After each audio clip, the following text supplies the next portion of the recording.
Hello friends, team summer हिल की ओर से मैं निरंजन कुमार आप सभी का वेलकम करता हूं। आज हम लोग सीटेट शिक्षक सीरीज के 20वें एपिसोड में पढ़ेंगे और आज का हमारा क्लास पिछले क्लास की तरह ही होगा, सोचना एवं सीखना। बच्चों में सोचना एवं सीखना के ऊपर आज का ये दूसरा एपिसोड है, क्योंकि ये चैप्टर काफ़ी बड़ा है, काफ़ी लंबा है और काफ़ी महत्वपूर्ण भी है और इससे प्रत्येक सीटेट एग्जामिनेशन में 2 से 3 प्रश्न आते रहे हैं। इसलिए इसके ऊपर एक लंबा सीरीज बनाने की ज़रूरत थी और इसीलिए मैंने इस सीटेट शिक्षक सीरीज का दूसरा एपिसोड सोचना एवं सीखने के ऊपर भी तैयार किया है। तो उम्मीद है कि आप लोग बिल्कुल तैयार होंगे इसके लिए। और चलिए आज के पहले सवाल की ओर बढ़ते हैं, बिल्कुल समय को बर्बाद ना करते हुए। तो चलिए आज के सवाल की ओर बढ़ते हैं। पहला सवाल है, निम्नलिखित दिए गए कथनों में से कौन से कथन सही हैं? निगमनात्मक तर्कना सामान्य से विशिष्ट की ओर चलती है।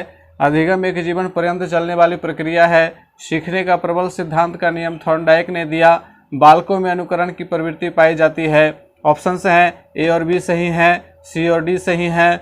तीसरा ऑप्शन है ए, बी और डी सही हैं। चौथा ऑप्शन ये सभी सही हैं।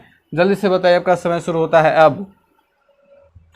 तो उम्मीद है कि आप लोगों ने सोच लिया होगा, क्योंकि आप लोगों को नियम मालूम है।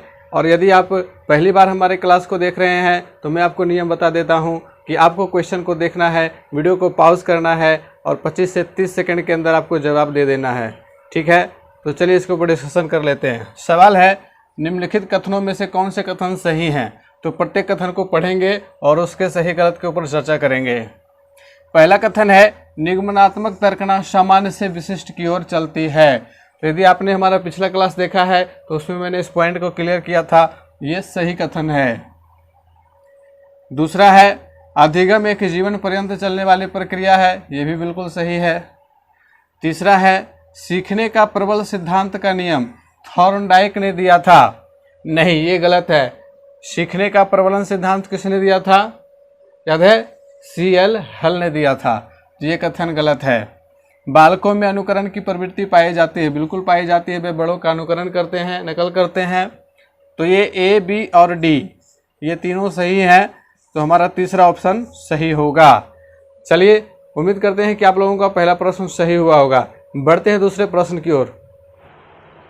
तो सीटेट शिक्षक सीरीज का दूसरा सवाल आपके सामने रहा ये, बच्चे चिंतन में वयस्कों की भांति ही होते हैं और ज्यों ज्यों वे बड़े होते हैं उनके चिंतन में गुणात्मक वृद्धि होती है। खाली बर्तन के समान होते हैं जिसमें बड़ों के द्वारा दिया गया ज्ञान भरा जाता है।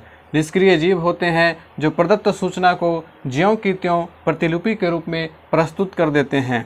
जिज्ञासु प्राणी होते हैं जो अपने चारों ओर के जगत को खोजने के लिए अपने ही तर्कों एवं क्षमताओं का उपयोग करते हैं। जल्दी से बताइए। उम्मीद है कि आप लोगों ने आंसर सोच लिया होगा। चलिए उसके ऊपर डिस्कशन कर लेते हैं।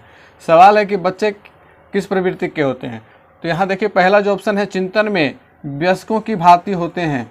क्या ये संभव है कि बच्चे चिंतन के क्रम में वयस्कों के समान व्यवहार कर सकते हैं, उनकी तरह हो सकते हैं? नहीं हो सकते हैं, क्योंकि जो वयस्क हैं उन्होंने जितनी उम्र, जितनी आयु परिवेश और वातावरण के साथ अंतःक्रिया करके बिताई है, तो उनका अनुभव बच्चे के अनुभव से ज़्यादा होगा। इसलिए यह कहना कि चिंतन में वयस्कों की भांति ही होते हैं, ये गलत है। खाली बर्तन के समान होते हैं, तो खाली बर्तन के समान ये गलत है, क्योंकि बच्चों के अंदर भी उनकी अपनी कैपेसिटी होती है। यहाँ वाइगोत्स्की का सिद्धांत याद रखेंगे कि बच्चों का भी अपना एक क्षेत्र होता है। तीसरा, निष्क्रिय जीव होते हैं, ये तो बिल्कुल गलत है। निष्क्रिय जीव नहीं होते हैं, जिज्ञासु प्राणी होते हैं। जी हाँ, ये ऑप्शन हमारा सही है कि बच्चे जिज्ञासु प्राणी होते हैं। वे, उनके अंदर जिज्ञासाएं कूट कूट कर भरी होते हैं। वे अपने चारों ओर के जगत को खोजने के लिए अपने ही तर्कों एवं क्षमताओं का उपयोग करते हैं। ये सबसे सटीक ऑप्शन है और ये किस मनोवैज्ञानिक के सिद्धांत का समर्थन करती है? आप लोग जल्दी से बताइए। जीन पियाजे, करेक्ट, आपने बिल्कुल सही बताया कि ये जो ऑप्शन है, यह ऑप्शन जीन पियाजे के सिद्धांत का समर्थन करता है। चलिए बढ़ते हैं आज के शिक्षक सीरीज के तीसरे सवाल की ओर। तो आज के सीटेट शिक्षक सीरीज का तीसरा सवाल ये रहा, कोई बालक अपने चारों ओर के भौतिक और मनोवैज्ञानिक परिवेश को देखकर सीखता है, यह प्रक्रिया क्या कहलाती है? प्रत्यक्षीकरण के आधार पर, कल्पना के आधार पर, तर्क के आधार पर, अनुकरण के आधार पर? जल्दी से बताएं। उम्मीद है कि आप लोगों ने सोच लिया होगा, तो चलिए इसको देख लेते हैं। कोई बालक अपने चारों ओर के भौतिक और मनोवैज्ञानिक परिवेश को देखकर सीखता है। वह अपने भौतिक और मनोवैज्ञानिक परिवेश से अंतःक्रिया करता है, तो यह प्रक्रिया क्या कहलाएगी?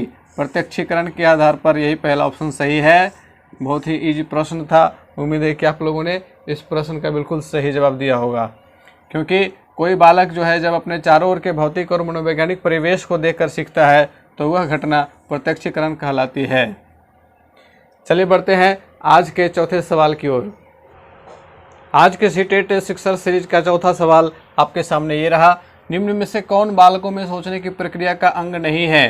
प्रत्यक्षीकरण की प्रक्रिया, कल्पना की प्रक्रिया, तर्क की प्रक्रिया, समावेशन की प्रक्रिया। जल्दी से बताएं।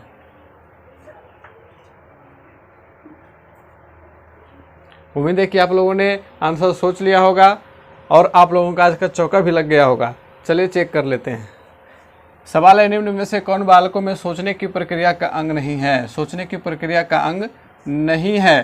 प्रत्यक्षीकरण की प्रक्रिया ये है, कल्पना की प्रक्रिया है, तर्क की प्रक्रिया है, समावेशन की प्रक्रिया नहीं है।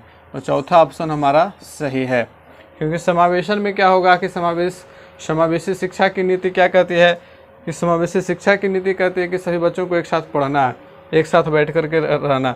तो वहाँ पे सोचने की प्रक्रिया से इसका कोई लेना देना नहीं है। प्रत्यक्षीकरण, कल्पना और तर्क के आधार पर बच्चे सोचते हैं। तो हम लोगों ने डिटेल क्लास में इसको पढ़ा था, आप लोगों को तो पता ही होगा। चलिए बढ़ते हैं आज के शिक्षण सीरीज के 5वें सवाल की ओर। तो आइए बढ़ते हैं 5वें सवाल की ओर। 5वां सवाल है, राहुल कक्षा 2 का विद्यार्थी है। वह अपनी सोच की प्रक्रिया को अभिरुचि एवं उत्सुकता के आधार पर बढ़ा रहा है। वह सोच की किस प्रक्रिया की तरफ अग्रसर है? रुचि एवं जिज्ञासा की प्रक्रिया, अनुकरण की प्रक्रिया, तर्क की प्रक्रिया, कोई प्रक्रिया नहीं। जल्दी से बताइए।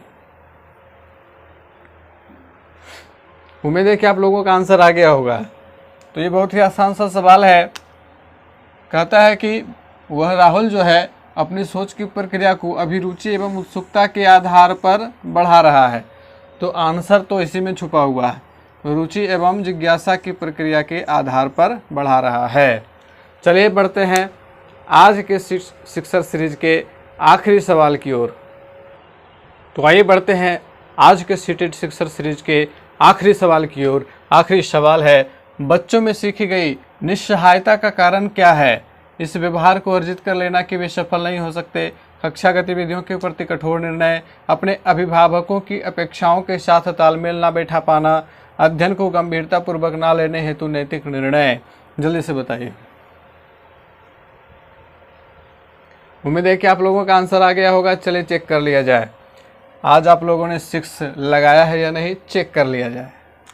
बच्चों में सीखी गई निस्सहायता। निस्सहायता का मतलब क्या होता है? असमर्थता। ठीक है, बच्चे ऐसा क्यों समझ लेते हैं अपने आप को कि वे इस काम को करने में असमर्थ हैं, अनेबल हैं, उनके अंदर कैपेसिटी नहीं है कि वे उस काम को कर सकते हैं, लर्न कर सकते हैं। जैसे कुछ बच्चे होते हैं ना, वे कहेंगे कि मुझसे मैथ नहीं बनेगा। तो ये जो निस्सहायता आ गई उनमें, वो क्यों आई? ठीक है, इसी चीज़ को पूछा गया।